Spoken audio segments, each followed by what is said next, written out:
Finally today, the University of Nebraska's Institute of Agriculture and Natural Resources, otherwise known as IANR, has a commitment to the state's 93 counties and the producers that call them home. And after the year we just saw and continue to see, the more than 2,000 people who make up IANR continue to be resilient and innovative in their research, teaching, and extension efforts. IANR Harlan Vice Chancellor Mike Boehm joined me to discuss IANR's accomplishments in 2020, the goals for 2021, and what that means for the state's producers. There's a quote that says one of the most difficult things as a human to do is to keep two diametrically opposed ideas in your mind at the same time and remain functional. So the faculty, staff, and students of IANR did exactly that. Some specific examples, right? So redialing back to March through May, we were just at the time of calving. We were at the time of planting. So we have extension educators, 182 of them forward deployed across Nebraska, were engaging with our producers. Our farmers were getting ready for planting. Our ranchers were that spring calve. We're just finishing up spring calving, and some of them were moving towards branding. This was a really tricky time, and our extension professionals had to figure out how best to engage our producers during that time period. And of course, then we slipped right into harvest season. I guess thankfully we didn't have a weather year like we did an extreme weather year in 2019. So.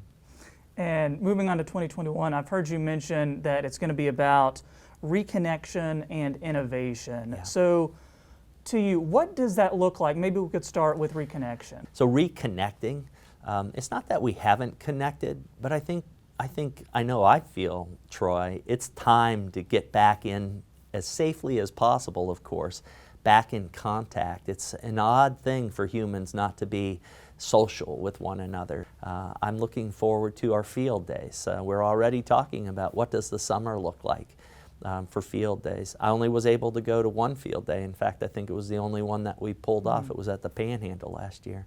So I think everybody's thinking optimistically, but we know there's a big dose of data when it comes to COVID and the trend numbers.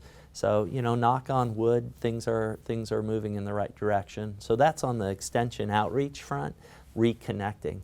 And then, of course, I think IANR, maybe we should change the I to innovation, because it's all about innovation, but not only innovation of what we're doing throughout the state, throughout the university, but also the innovation that is going to be making a mark not only throughout the rest of the country, but the world when it comes to ag and education, things like that. And IANR at the forefront, and I know that's going to continue in 2021. Yeah, no question. So innovation in agriculture and food systems is critical, and the special sauce here is the people, both here on campus, across the state, but also our producers, our ranchers, our farmers, our processors, our bankers, our lenders.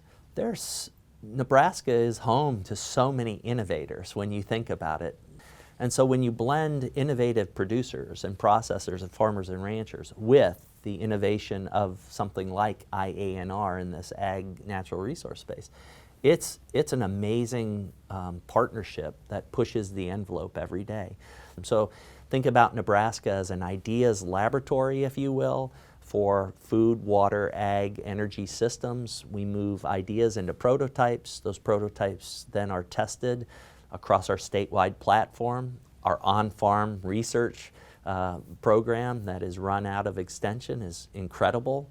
The proof's in the pudding, but proving that out in the field allows for greater adoption, both here in America, in Nebraska and beyond, but also around the world.